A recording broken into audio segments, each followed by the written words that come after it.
Welcome everybody to the Progressive Podcast. I'm your host, Luke Lamont, and on today's episode we are joined by a guest, Nathan Collins.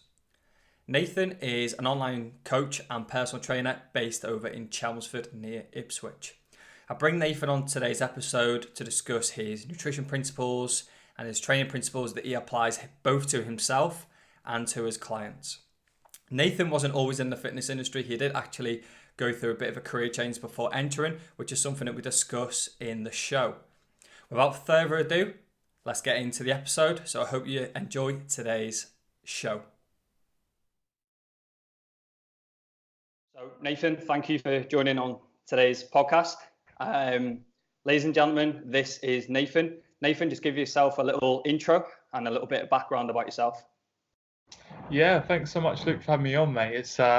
It's weird being the other side of the podcast. Normally, I'm I'm the one giving the intros and that. So, but yeah, thanks so much for having me on. My name is Nathan Collins. I'm 23 years old. I'm a personal trainer, online coach from Chelmsford. I got my first PT job in October 2017. So I've been a PT now. Roughly 18 months, coming up to 2 years. So yeah, really happy. A little bit of background about myself. I was in teaching, so I was midway through a teacher training course in London. Decided that's not what I want to do, and it was a tough kind of 6 months, kind of making that transition, 6-9 months, making that transition into personal training. But it was a jump that I kind of made, and that's what I try and reflect myself as a personal trainer, that I've completely changed industries. Yeah, some people might say that teaching is very similar to personal training because you're dealing with people on a day-to-day basis. But my way of working is trying to encourage people to, if they want to do something, go ahead and do it. It's going to be tough, but the transition is there.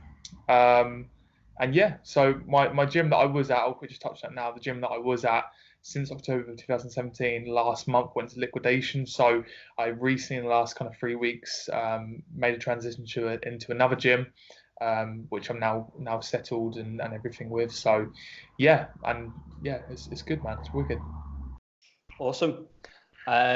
What made you change from teaching?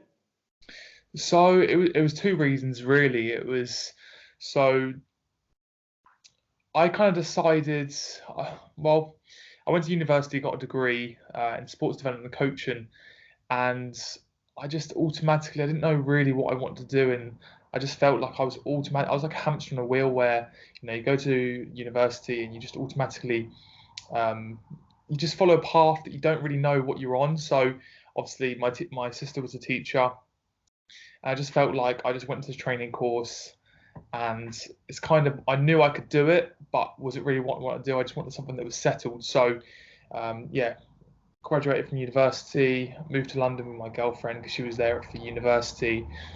I was in teacher training and I was doing that, and I just was like, I just didn't really enjoy it. Like I could be there and I could do it. It's just, I just knew what deep down it wasn't what I wanted to do. So it came to about Christmas time and I just wasn't happy. And then it was really good because around Easter time, the head teacher, there was two guys, because we were on a 2-year course. There was two guys, myself and another guy, and she came to the room and just said, "I'm sorry, but we can't take you on for next year.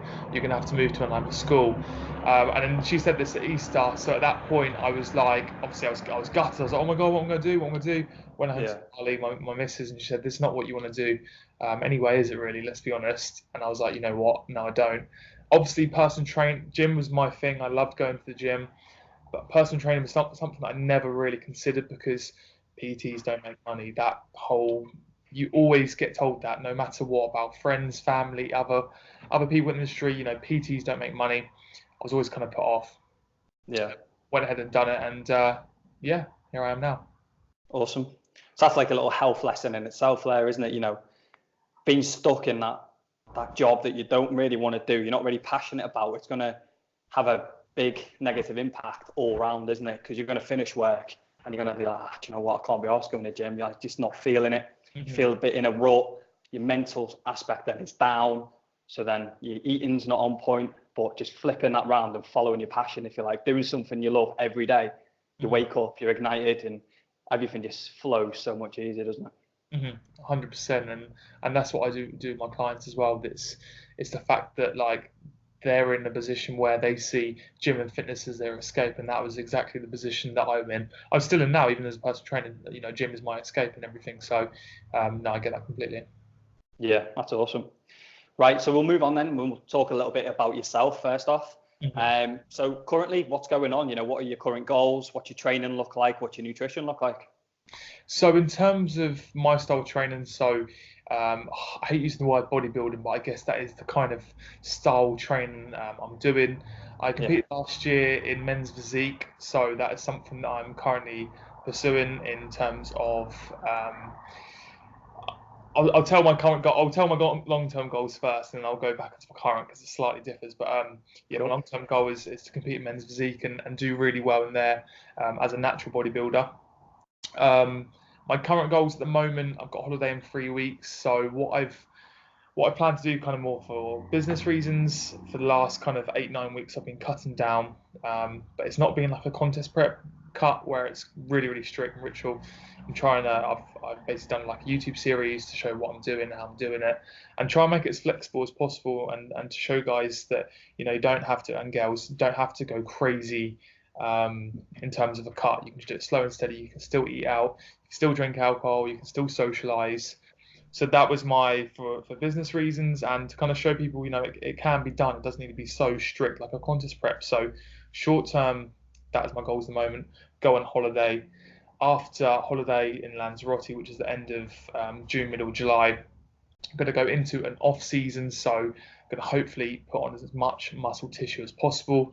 Because as people know, if you're in a cut, you're in a dieting phase, you're very limited the amount of tissue that you can put on, if any at all. So I'm going to off season and then hopefully compete the following year towards the back end of the year. Nutrition at the moment, really, really good. I'm definitely more of the approach of if it fits macros, I guess, but I'm very into nutrient-dense foods, including fruit and veg every single day.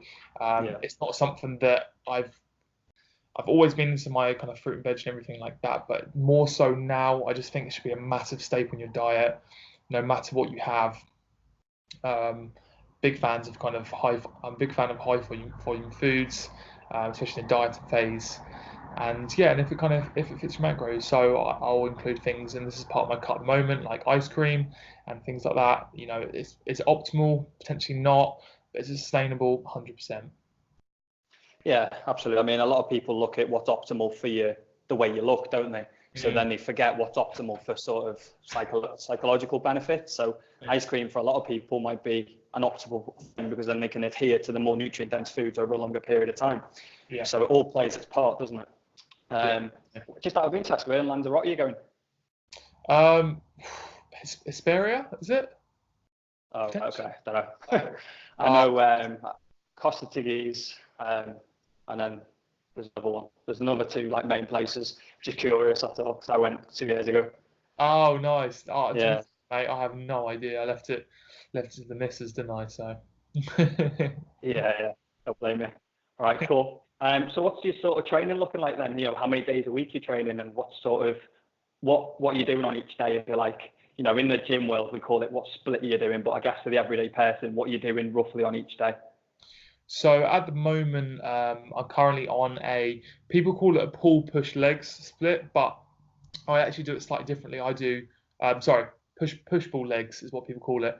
I actually do a pull push legs. So the whole reason for that is when you're doing a pull day and when you're doing legs, you're using a lot of your posterior chain. If you're doing them back to back, so if you do a push, pull, and legs, your lower back and your posterior chains can be absolutely screwed.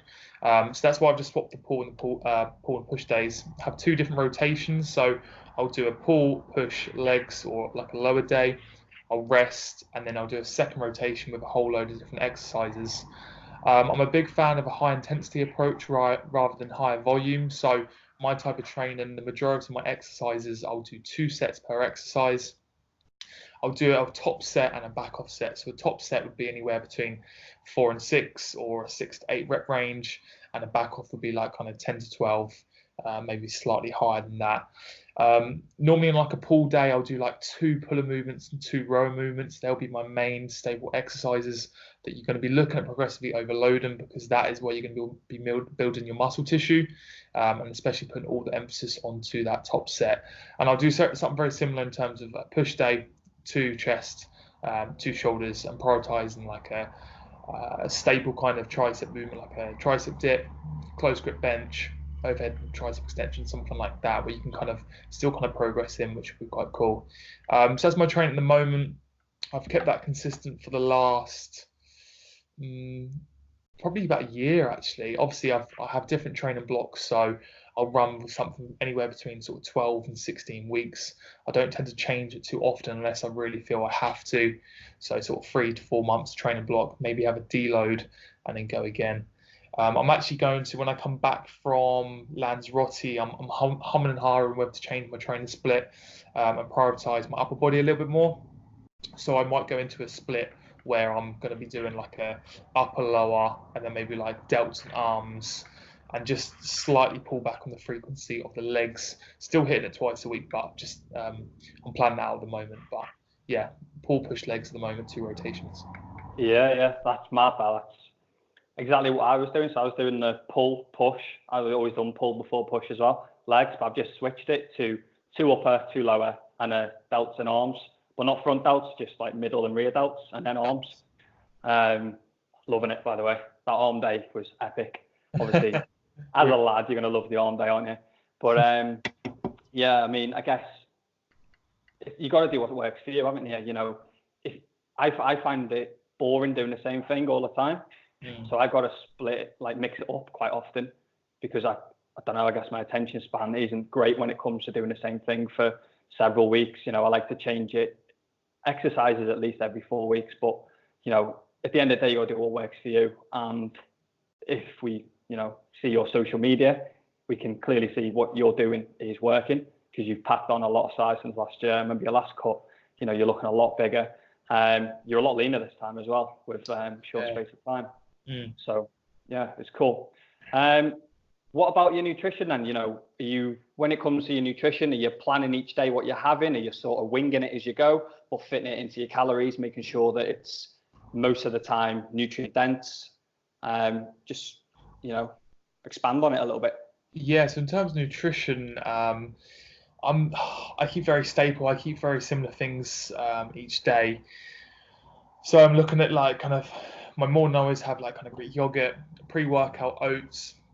Even a meal, you're talking like a portion of some sort of protein, and obviously you've got vegetables and either a carb source of sweet potato and rice. They stay pretty much staple, and it's kind of flexibility in between them. So for example, some days, you know, I have like eggs and wholemeal breads. Other days I might have a protein bar. In the evenings we'll apply the same. You know, I'm not going to have the same pre-bed meal every single time, but if you want to kind of put it as a percentage wise, I'm probably having like 75% similar foods every single day, 25% different. And the thing is with that as well, I kind of do that because, one, I know I'm not going to be a bodybuilder. I don't want to be a pro bodybuilder or pro men's physique athlete.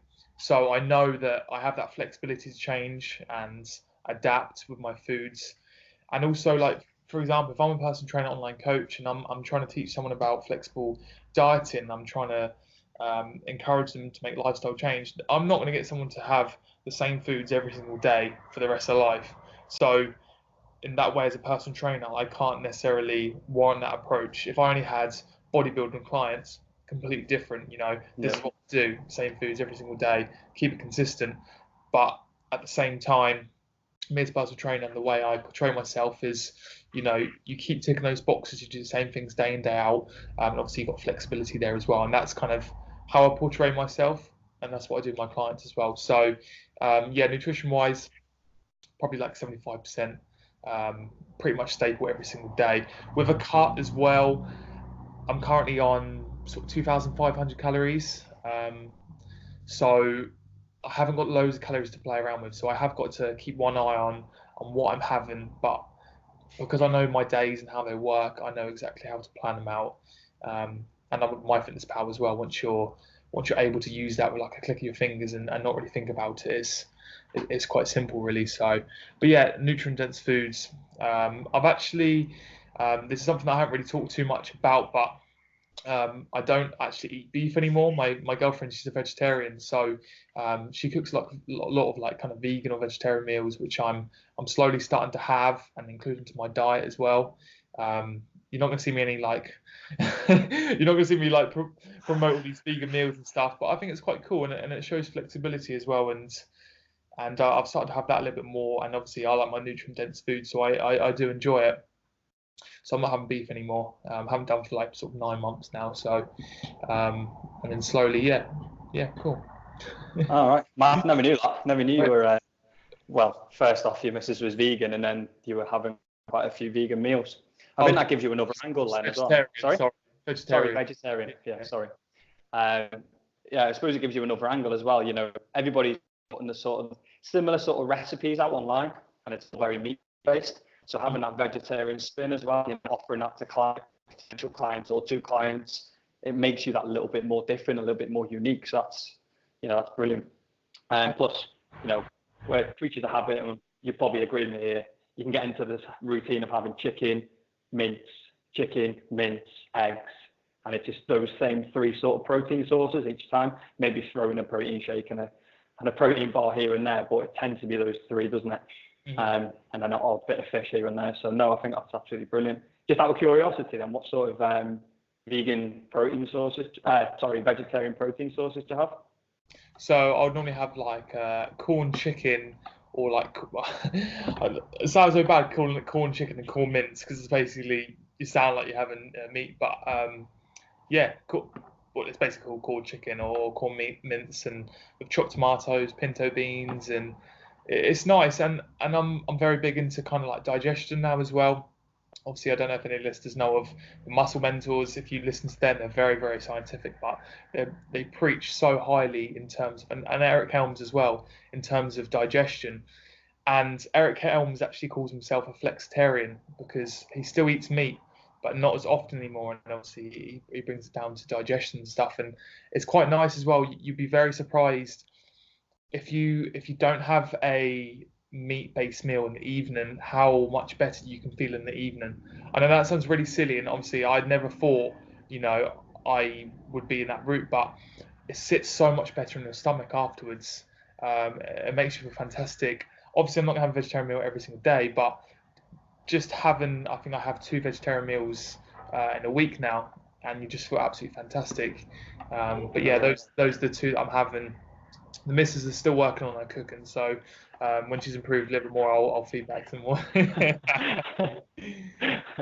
That's mad. That is like half thinking I'll try it, but when it comes down to it, I'm probably too scared. But if I tell my girlfriend, she might be like, "Yeah, come on, let's try it." So yeah, I'll let you know. But no, Eric Helms is awesome to follow. Like, he's a guy who gets in insane shape, isn't he? Yeah. Like, I remember listening to a podcast a few weeks ago, and he was saying like he only really tracks his food, sort of like the last 8 weeks of his diet.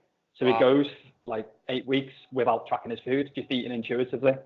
So eating intuitively, for the people that don't know, is just eating based off hunger and sort of getting protein, vegetables, and fueling your day, and you're getting sick shape. Obviously, it's taken him years to get to that point, but I think it's good for everybody to know that you don't always have to weigh your food, and you can still get in great shape.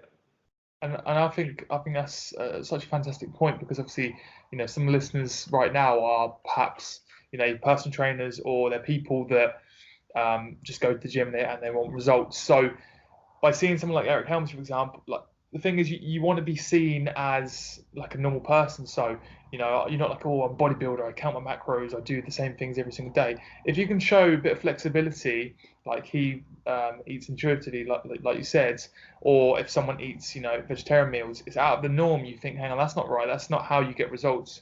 But if it's done and it's shown, I just feel like you're much more relatable to the norm, and you can show that it can be done. There's not just one way of getting results. I personally feel I've been eating vegetarian meals for the last kind of like 6 months now, and I feel like my physique since last year has got loads better. Obviously, not as much as I perhaps would want to, because you're always self-critical. But I think a lot of that is because I've kind of I've taken a step back and I've tried new things out, and definitely vegetarian meals and things like that, and trying to have nutrient dense foods on a lot of occasions has played a massive part. But obviously, it's not for everyone, which is fine, which is cool. Yeah, awesome. And again, as well, if you're trying new things, it kind of takes the stress and the focus off trying to change the way you look, and you become a little bit more relaxed. So everything becomes a little bit easier because you kind of focus on, oh, let's try this, let's try this, let's try this. And then before you know it, what you put on the back burner, you're kind of changing the way you look. And yeah, it's cool. Right, next bit then, we'll move on to sort of what you do day in, day out, and that's obviously your personal training and your online coaching. So what would your new client setup look like, and what do they typically expect or typically happens within the first, say, 4 weeks? Yeah, so just a quick brief of my kind of weekly routine. I do my online coaching Monday and Tuesday, kind of middle of the day. I still PT mornings and evenings, Monday, Tuesday, Wednesday, Thursday, and then Friday morning. And then obviously my online coaching is Tuesday, Monday and Tuesday. Sorry, so that's my weekly kind of rota. And what I do in terms of setting up a client, I'll just start on personal training first. In terms of personal trainer, like the consultation process for me has changed over time because, you know, when you become PT, you learn that, you know, you have to meet someone, you have to sit down with them, you have to set them up, and then you have to then go through this like kind of slow process. I kind of speed it along a little bit, but at the same time let the client get comfortable with myself and understand that I am a human being, and you know, because it's quite a scary thing having a personal trainer. So in terms of the first 4 weeks, what I would normally do is the consultation I would kind of mix in with a session rather than do it separately. So I would meet someone for the first time. I'd only sit down kind of 5 or 10 minutes with them because I find that is the most intimidating part for the client. If they're very, very confident and they know what they're doing, they might have had a PT before, or they're a confident person, but 9 times out of 10 you'll come across someone that's quite shy and intimidated a little bit and quite scared of the process. If you sit down there and, you know, half an hour and drill into them and asking questions, they're going to feel quite nervous and shy. So I keep that quite short. I then go into a session. That first week, if I have sort of 1 or 2 sessions with them, we'll go across a whole range of exercises, get to know each other. And the most important for me as a PT is for the person to trust and believe in me and build a rapport. So for me, the first week, it's not, okay, let's work out how to track your macros. This is my training approach. It's more trust me, believe in me, get to know me, and then build that rapport. And then that for the first week goes a long way. So that's kind of the first week for me. The second week is more like, that's when my kind of principles come over in terms of, I preach a lot about form, in terms of nutrition as well. So I talk about nutrient dense foods, making that a staple. So that'll be the second week. And then obviously from there, once they're comfortable, they know how the gym works as well, especially if there's a new client and they've never been to the gym before, you know, trying to get them doing this, that, and the other and go on their own at the same time in the plan, it's very daunting. So first few weeks settled in, and then week 3 and 4 is when I'd slowly introduce talking about nutrition, maybe talk about kind of how to track macros, and just kind of ease them into it rather than, okay, it's going to be a slow and steady process, and we're going to do this and then we're going to do that, and then straight away come in like, oh, this is how you track macros. It's going to be slow and steady, and then that's probably how I'd set up someone. But obviously that completely depends on the individual. If the individual knows exactly what they want, if a guy comes to me and he's into bodybuilding and he knows exactly what we're doing, okay, right, this is how we're going to set up, and you go from the start. But let's be honest, like with personal training, 9 times out of 10 it may be women in the age between like sort of 30 and 50, and they might be a little bit intimidated and they might find the whole experience quite daunting. So nice controlled. That's my personal training. Do you want to go on online coaching or? Yeah, you can do. Yeah.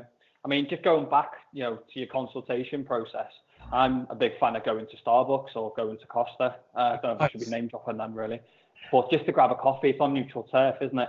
Yeah. You know, and there's people around then, so it's not quite as an intimidating environment. I mean, the listeners have heard me say this before, so I won't go on about it, but I just find taking the whole conversation outside the gym, it just opens it up. It just relaxes.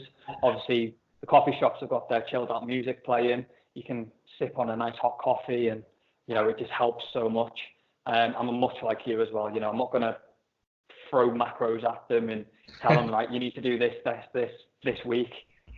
I just start off with a food diary. Just keep a food diary on MyFitnessPal. Don't worry about calories for now. Just input what you eat and then go from there. Yeah. So I'm very much the same. Crack on with your online stuff as well. So that'll be interesting to hear. Yeah, so online coaching is probably slightly different for myself, obviously, because it's online, and the person that have come in touch with yourself, or you come in touch with them, you might not be close to. So that would normally be done like a similar way. So do a phone call, develop that rapport, develop that relationship. So that would be classed as a consultation, sort of a phone call, and then I'll basically explain how I can help.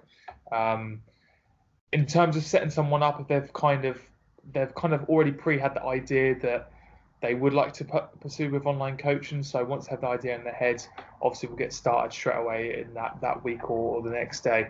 I normally put everything together in terms of with online coaching. I use Google Drive, so I put everything together with Google Drive pack.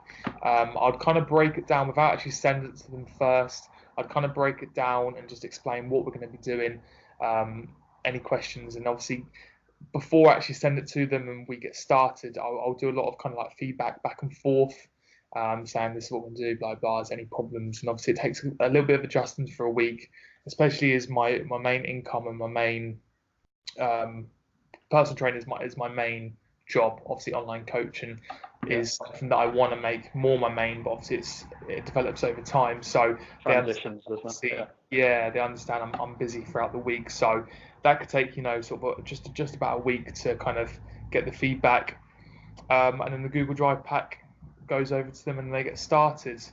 With online coaching, a lot of people don't realize kind of how hard it can be.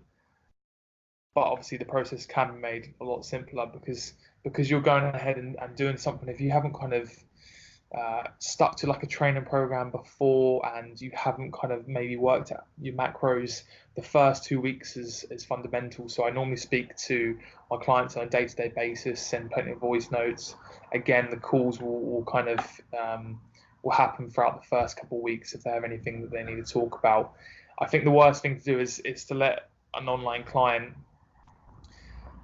take the plan and start implementing it, and then you don't hear back from them within the first sort of 1 week, because for example, that they're just going to drop off after 3 or 4 weeks. So keeping them in contact and keeping support there is so important as an online coach. So yeah, PT and online coaching is a lot different, but for me, you've got to develop that relationship and got to develop that. You don't want someone thinking, I can't talk to him. Like, if you can build that, if you can build that network and that support, knowing that they see you as a personal trainer, but at the same time they see you as a coach, more importantly, and being able to talk to them whenever they want to, that's the most important part, I'd say. Yeah, 100%. I mean, my favourite part of everything you've just explained then was the fact that within the first couple of weeks, it's going to take tweaks and adjustments here and there, and it's not going to be straight to it. You're not going to be, losing all your body fat within the first couple of weeks. It's going to take time to actually develop the full plan. It doesn't just happen with a click of the fingers. You're not coming into our systems. We're going to come into your life and sort of put our systems into place, but tweak here and there, just so that we can develop our plans for you. Yeah. Because the last thing people need is to be doing something they don't want to be doing. What they need is a rough plan from us that can be tweaked for their lifestyle. Mm-hmm. And that, of course, is going to take a few weeks. I think that's key. You see so many progress pictures, if you like, in transformations online. I've done this in 20 minutes and 2 weeks here and there. And it's like, it makes everything so much tougher for the individual watching, because I think then they think, I need a PT or online coach for 2 months and I'm going to be sorted. It's like, well, not really. It's going to take a lot more time. Unless you're very experienced with dieting, it's going to take much longer. And unless you've got a good amount of muscle mass already, again, it's going to take much longer for the everyday person to actually achieve that full result. Mm-hmm. And I think definitely with people that you deal with, whether it's PT or online, I think if you kind of push them back and they don't get if they get the feelings that like they're bothering you and they're hassling you, like you're not an online coach plus training because you're not there to help. Obviously, you can't help every single hour of the day, but that quality of service just needs to be there, and that's just so important. Yeah, communication's the key, isn't it? Mm-hmm. Absolutely. Right, cool. So have you got any set nutrition principles that you sort of put across the board, if you like? I know where you're going to go with it, the nutrient dense food and stuff like that, but just, throw them out if you can, Nate. In terms of what I do for myself or clients? Clients. So like somebody's quite new to the gym, or maybe they've been in the gym a while, but they've been struggling to actually achieve their goal. I see. I think this one is like I said, not to make the process seem so daunting, and just understand it's baby steps. So to begin with, kind of like what you were saying in terms of in the food diary, I would first how I work as a PT. I'd first start implementing things like just including more fruit and veg in your diet, your protein intake. I might ask like kind of what protein source they're having, or just kind of briefly ask when I'm with them to find out what they're kind of having on a day to day, and then try and implement and explain how important protein is to your diet. So that's probably the first two key points, as well as hydration and water. So for me, with a client or just anyone in general, to be fair, even if I was talking to them, fruit and veg, protein, water, very, very important. Then that's the one bit I did miss out. After kind of the third, fourth, fifth week, then that's when I would kind of maybe ask for a food diary and just kind of see what they're having on a day-to-day basis and throughout the week.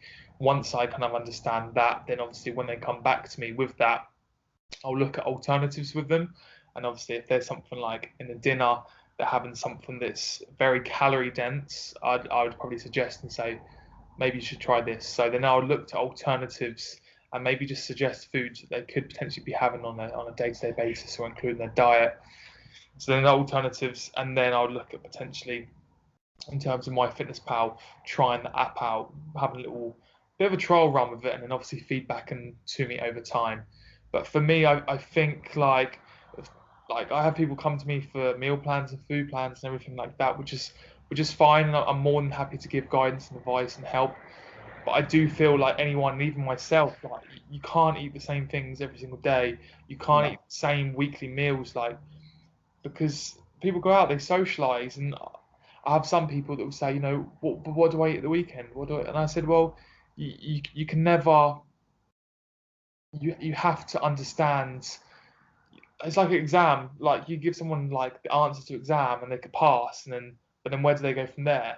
Do you know what I mean? It's the same thing. So if someone can understand the importance of nutrition and understand, kind of macros to a degree, you don't have to be too scientific, but kind of understand portion sizes, that'll go a long way. So I think baby steps with everyone, clients or just general people, like I was saying, baby steps first, then slowly start implementing it. And you got to give them time as well, because you can't tell someone exactly what to do.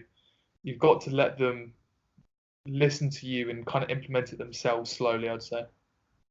And make the mistakes and then tweak it and discuss it rather than dictate it. Yeah, that's it. And I mean, going back to what you said then about the meal plan, I think a big issue I see with meal plans is people are either on or off them. So if they're off, well, anything's getting eaten and they're starting again Monday, at which point they could be 20 steps back. So I think whole meal plan concept is, like you said, is fine. There's no issue with that, except if you flip that mentality of being on or off. If you can say technically go off that meal plan for one meal and then you're straight back on it, I think that's okay. But if you're off on, say, Thursday and then Friday, Saturday, Sunday, and then you're going to start again Monday, I think that's when the problems arise as well. Yeah, no, I agree. Yeah, cool. So have you got any training principles then that you like to put across to clients? I'm a massive fan. If anyone follows me on Instagram or like yourself, you know I'm a big fan of form. Form over load. Load is very important in terms of if you're going to be a bodybuilder or anyone looking to put on kind of muscle tissue or strength. Progressive overload is very key. So the load will be important. But I'm a big fan of prioritizing form and actually just getting that exercise right and and longevity rather than, a lot of people look short term and I've got to rack ball this amount of weight to build a big dense back and to get strong and look good in the gym. So for me, my training principles, pure and simple, is form over everything. Get the baseline first, get the foundation first. This is what I apply to myself and clients and people.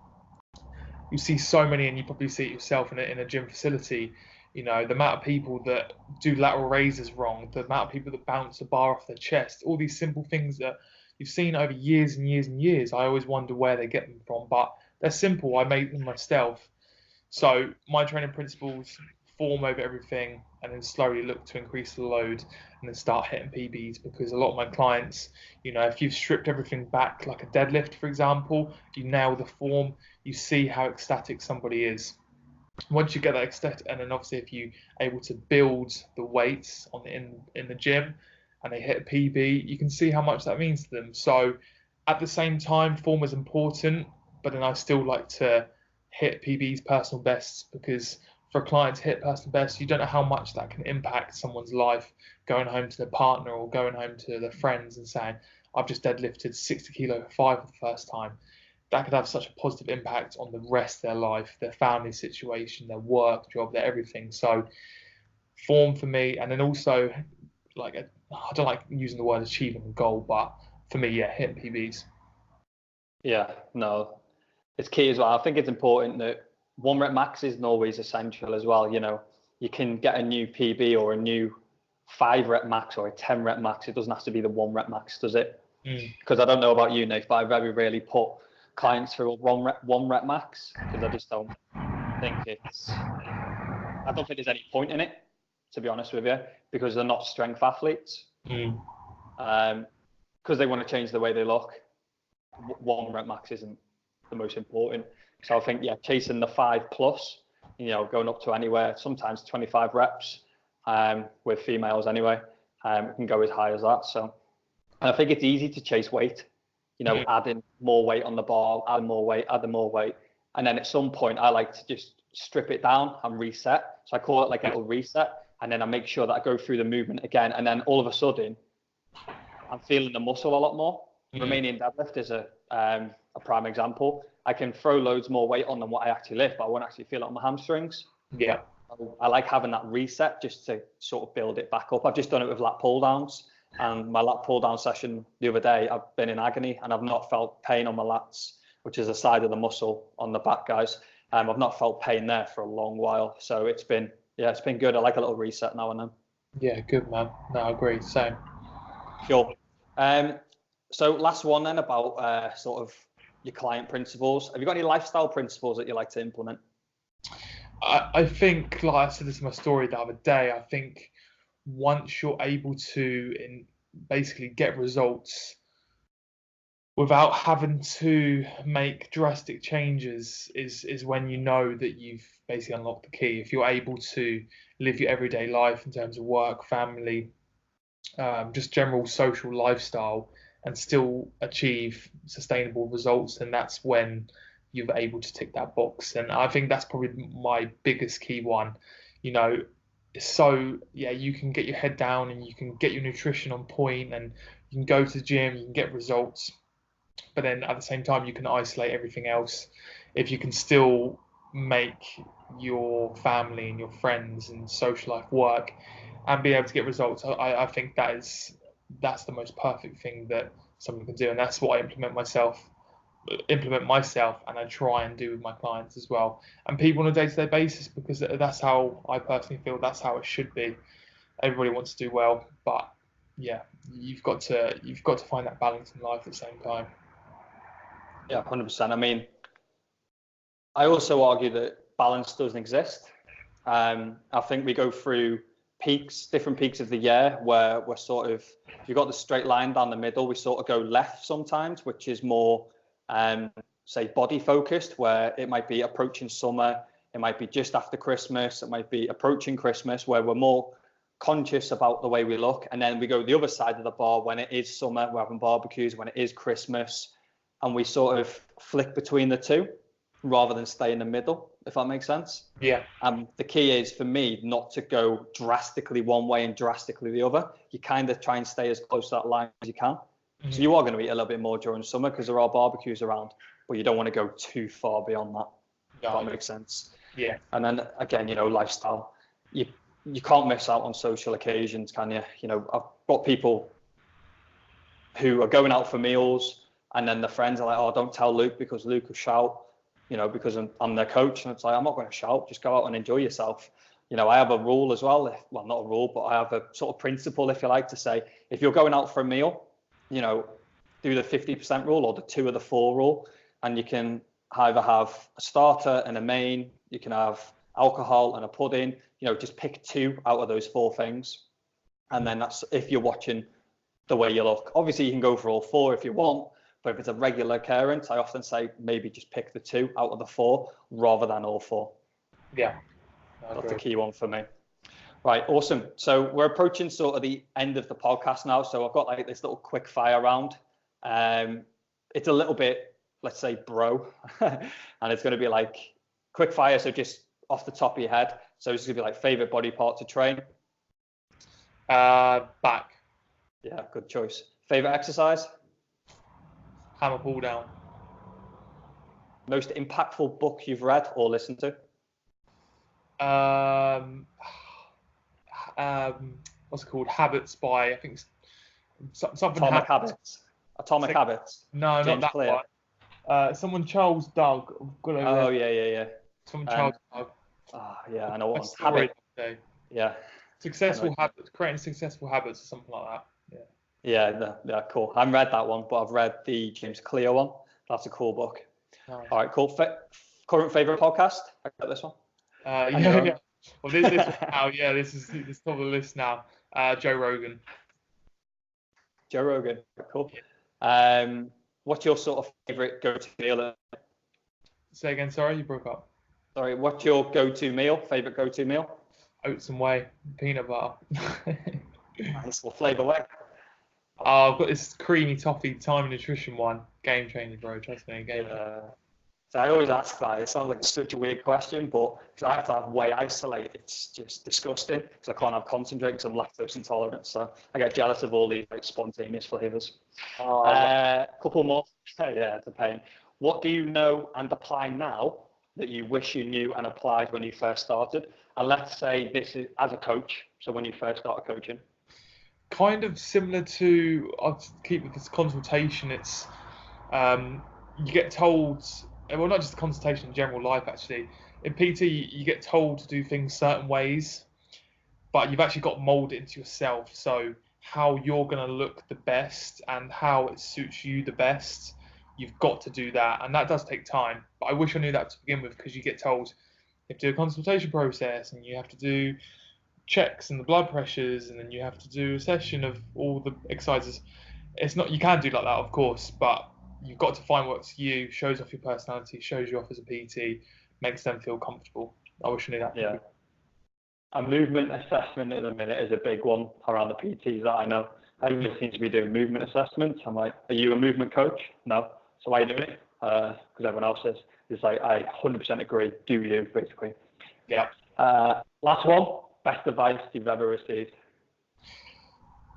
This was loaded question. Yeah, this is. Are we talking in terms of PT or just in general life? Life. It's 2. Can I say 2? Sorry. Yeah, go on. So the first one in terms of PT. More advice, the better. This is in terms of PT as a personal trainer. It's funny enough, another podcast, Mark Cole's Mastery podcast. It was I can't remember what podcast it was, ages ago, and he basically just said, everyone thinks that basically to build and grow a business is by attracting new clients, where in actual fact, if you look after the ones that you have at the moment, you'll find so much more success, and that's stuck with me massively. A lot of my clients, some of my clients I have now, I had from October 2017. And I personally think that speaks volumes in terms of they don't have to be with you. There's so many PTs out there, but they found something special in you. So you look after them, honestly. Quality of service is massive. In terms of life, there's something happened that's this is something that stuck with me when I was like kind of working as a teacher. A lot of the times I worked with a year one class. We did a lot of like, what do you want to be when you grow up, and what do you want to achieve and stuff. And this is not actually advice. One of the kids was like, I just want to be happy, and that deep, mate, seriously so deep, and that stuck with me, and that was not, that kid didn't make me change careers. I promise you that, but Yeah.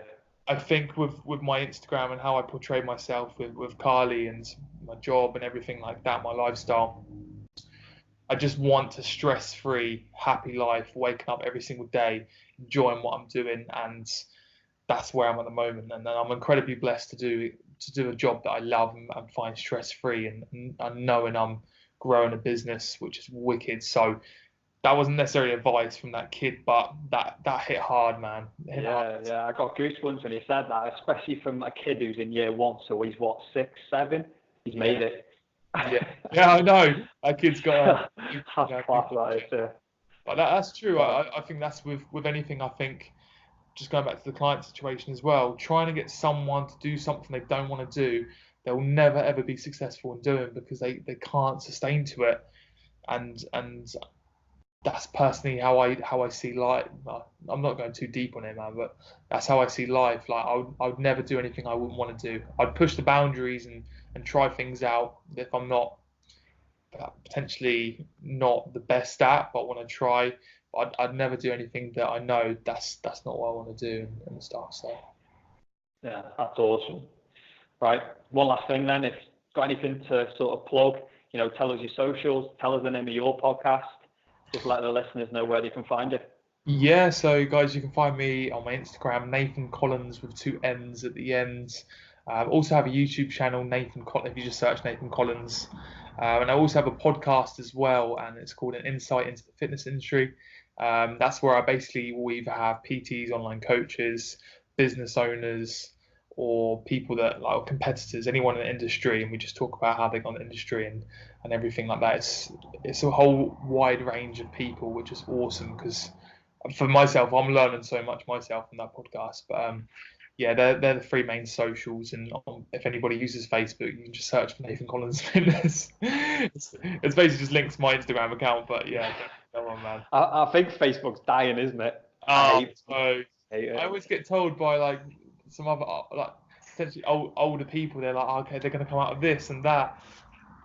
I think like hairdressing and nails and stuff, that's quite cool on Facebook, because Carly, my missus, gets a lot of work on Facebook. But yeah, it's different, man. It's different. Yeah, my girlfriend does it as well. She's a children's entertainer and she kills Facebook. Yeah. Like I'm like, it's not funny. I think fitness is saturated on it. I think it is. So yeah. Right, awesome, mate. We'll keep it there. It's been an absolute pleasure having you on. I've really enjoyed this. It's been cool. So everybody, just remember, make being progressive a habit.